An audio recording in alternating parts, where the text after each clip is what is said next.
Ook deze keer hebben wij een lekker maandgerecht bij Asteria. En dat is deze keer de haring tartaar met biet, appel en ui.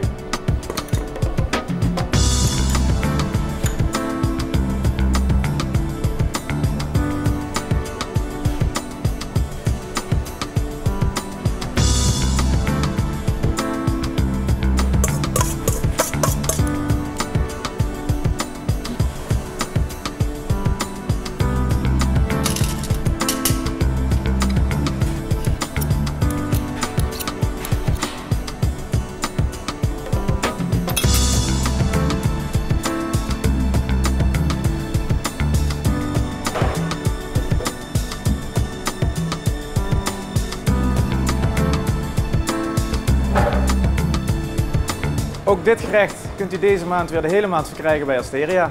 Eet smakelijk!